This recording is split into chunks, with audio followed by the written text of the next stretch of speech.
For me and many individuals of a similar age and brought up with such awesome privilege, there's no replacing the formative childhood moments spent awakening the nascent artistic inclination stored within while absorbing a space opera played forth on a screen a long time ago in a galaxy far, far away, in living rooms all across this orb on a Saturday morning.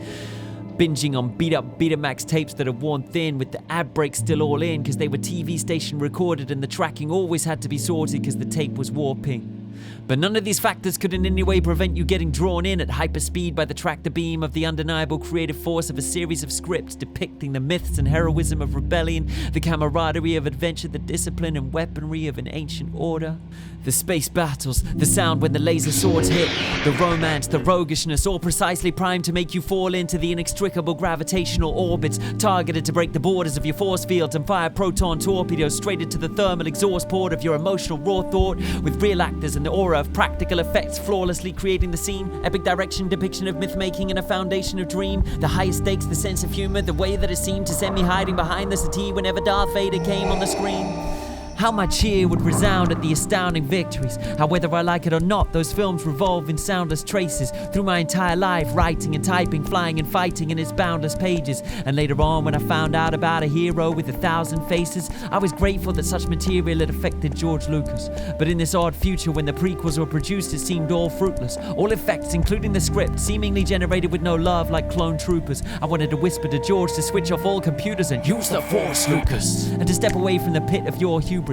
Comprehend the limitations of your understanding of human beings. Restrict yourself to writing a few scenes. Get help with the dialogue, and when you shoot scenes, to tell you I've got a bad feeling about all this blue screen. But it was way too late then. So now I'm just praying that in the melee of mayhem, someone gave a comparative religion myth-making lesson to J.J. Abrams. And he didn't just call back Lawrence Kasdan to silence all the rabid fans, but actually gave him free reign to craft some honest to goddess master plans. That Lawrence Kasdan still has the gift he once owned for depicting Zen vision, and that he spoke to J.J. and totally convinced him, and that his whole mind listened, and he got him into a zone of high wisdom. So the new trilogy is something I can one day show to my children.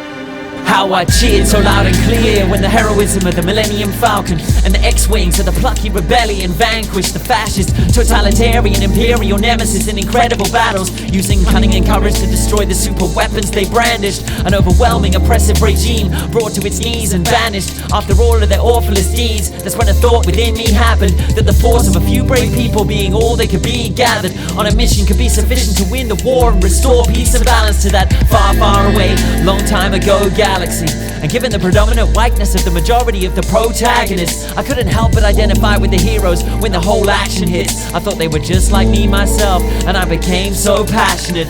And when I went to primary school and learned about the Second Terrible War and saw those Nazi uniforms, something clicked on in my memory's core. The Nazis were the Empire, and the Allies were the rebels. It all makes sense. The Death Star was like one of Hitler's Vergeltungsweapons.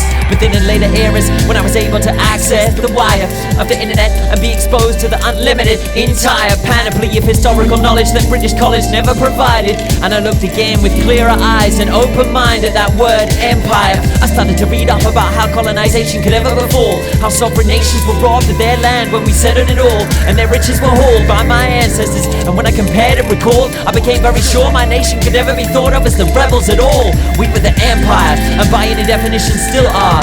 The countries we spawned wielded the weapons equivalent to the Death Star, still occupying native continents in a vast tide, and strip mining their sacred land. And we don't want to claim the dark side. So as I stand on a dune in the burning light that the skies become, contemplating fate, staring into the haze of my binary suns as they step behind a desertified planet whose horizon is spun, I'm struck dumb by the myriad stories that could arrive and become. But one thing I know at this moment is that mine has begun, inspired from a galaxy parsecs beyond and far too far in the past to reach. On this planet right here, right now, there's a chance to cease this imperial march, decolonize the mind and heal the vast breach, and feel the force in every artery, and at last defeat this dark belief in perpetual conflict. In this very second, this precise heartbeat, an opportunity to end the Star Wars and declare universal star peace.